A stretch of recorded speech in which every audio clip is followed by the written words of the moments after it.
अच्छा, मैं अगर कहूँ कि आपको अगर कोई यादें मिटाना हो या मेमोरी डिलीट करना हो, तो आप कौन सी यादें मिटाना चाहोगे? मैंने अक्सर ये देखा है, फ़ील किया है कि ये फ़ेसबुक की ये बीते हुए दिन की मेमोरी याद कराने वाली जो आदत होती है ना, बहुत गंदी होती है। एक्चुअली कुछ-कुछ मोमेंट ऐसे होते हैं जो हमें ना चाहते हुए भी हमारे सामने आ जाती हैं, जिसे हम याद करना नहीं चाहते, वो फिर भी हमारे सामने आ जाती हैं। नॉट ओनली द फेसबुक, बहुत बार ऐसा भी होता है कि रियलिटी में भी कुछ ऐसी चीज़ें प्रेज़ेंट में चल रही होती है, जिसकी वज़ह से हमें कुछ पास्ट की याद आती है। उस पास्ट की वज़ह से हमें दुखी होता है, गिल्टी फ़ील होती है, रिग्रेट सी लगती है। अब आप में से कुछ मुझसे कहेंगे कि मैं उस मोमेंट को डिलीट करना चाहूँगा जिसमें आपने सबसे करीब इंसान को खोया है।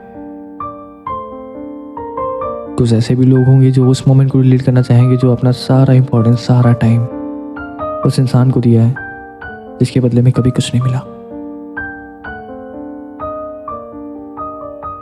यू नो व्हाट, नुकसान ना दो तरह की होती है। एक जो हम उसे होल्ड कर सकते हैं, और दूसरा जिसमें हमारी कोई कंट्रोल नहीं होती है, हम चाहते हुए भी उसे नहीं संभाल सकते। कुदरत पे होती है वो चीज़। 19 साल की प्रीति, अपने पापा की मौत हार्ट अटैक से हुई थी। वो उस मोमेंट को डिलीट करना चाहती है। मुंबई पे सेकंड फ्लोर में रहने वाले शर्मा जी अपनी ज़िंदगी के 2016 को डिलीट करना चाहते हैं, जिस साल में मुंबई में बहुत ज़्यादा पानी जमने की वजह से उनकी एक एक्सीडेंट हुई थी, और उस एक्सीडेंट की वजह से उनकी 2 पाँव कट जाते हैं। पूरी मुंबई तो संभल जाती है, लेकिन ज़िंदगी भर उनकी ज़िंदगी जगमगा जाती है। फैक्ट्री में काम कर रहा राहुल अपनी ज़िंदगी में उस एक कॉल को डिलीट करना चाहता है, जिस कॉल में उसके कलीग ने उसे कॉल करके उसकी जगह काम करने जाने की मांग की थी, और उसने उसे जाने दिया था। अगले दिन खबर आती है कि उस फैक्ट्री में आग लग चुकी है, और उस आग लगने की वजह से कुछ 5 वर्कर्स की मौत होती है। उन 5 में से एक उसका दोस्त था। जिंदगी भर इस चीज़ की रिग्रेट और अफसोस रह जाती है। मैंने पहले कहा था ना, नुकसान 2 तरह की होती है।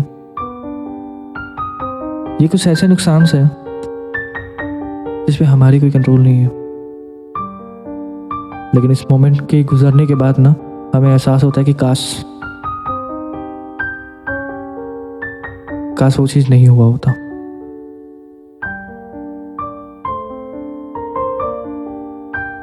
मोरालिटी ये है कि जिस पे हमारी कंट्रोल होती है हम उसे तो कंट्रोल कर सकते हैं ना, हम उसे संभाल सकते हैं ना। कुछ लोगों का कहना है कि हमें पता होना चाहिए कि हमें क्या करना है, बट मेरा मानना है कि हमें वो पता होना चाहिए कि हमें क्या नहीं करना है।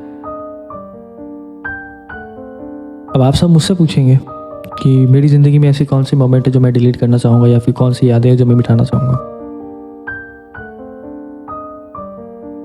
मेरी ज़िंदगी में जितनी भी यादें हैं, जितने भी मोमेंट्स हैं, वो बैड्स हो, गुड्स हो, जैसी भी वाइब्स हो, मैं वो सारी यादों उसको सेव करना चाहूँगा। मैं एक भी मोमेंट डिलीट नहीं करना चाहूँगा, क्योंकि वो सारी मोमेंट्स, वो सारी यादों की वजह से कुछ एक्सपीरियंस है, कुछ लर्निंग लेसन्स हैं, तो मुझे आगे चल के काम आएगी, और इनफैक्ट अभी काम आ भी रही है। वैसे अगर यही सवाल मैं आप लोगों से पूछूं, आपकी ज़िंदगी में ऐसा कौन सा मोमेंट है जो आप डिलीट करना चाहेंगे? वो कौन सा पल है जो आपके लिए बहुत खूबसूरत है, या फिर बहुत ही दर्दनाक है, जो आप किसी के साथ शेयर नहीं कर पा रहे, या फिर डिलीट करना चाहते हैं, या फिर ऐसा कुछ है? मुझे बताइए।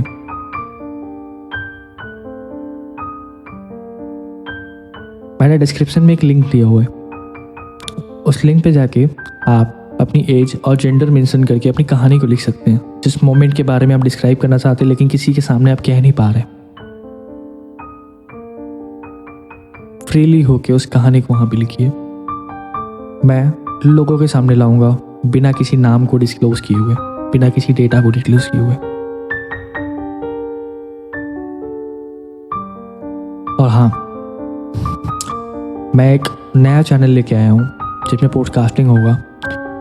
कुछ ऐसी खट्टी मीठी यादें, कुछ अच्छी कहानियाँ, कुछ बुरी कहानियाँ मैं आप लोगों के साथ में शेयर करूँगा। कुछ ऐसी एक्सपीरियंस आप लोगों के साथ में शेयर करूँगा जो कि आपके लिए लर्निंग साबित हो, अच्छा साबित हो।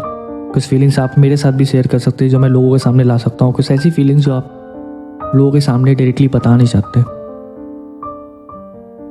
आप मुझे बताइए, उस लिंक में लिखिए। आपको किसी भी तरह का नाम, किसी भी तरह का डिटेल्स नहीं देना होगा। लोगों के सामने मैं वो कहानी के तौर पे लाऊंगा। डायरेक्टली इनडायरेक्टली आपके पास में फीडबैक भी पहुंचे।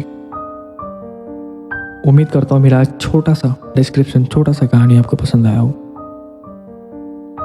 तो प्लीज़ मेरे इस चैनल को सब्सक्राइब करिए, लाइक करिए और शेयर करिए। और हाँ, बेल आइकन को दबाना मत भूलना, ताकि मेरा हर एक नया वीडियो या पॉडकास्टिंग आपके टाइमलाइन पे हमेशा आता रहेगा। और स्टे कनेक्ट।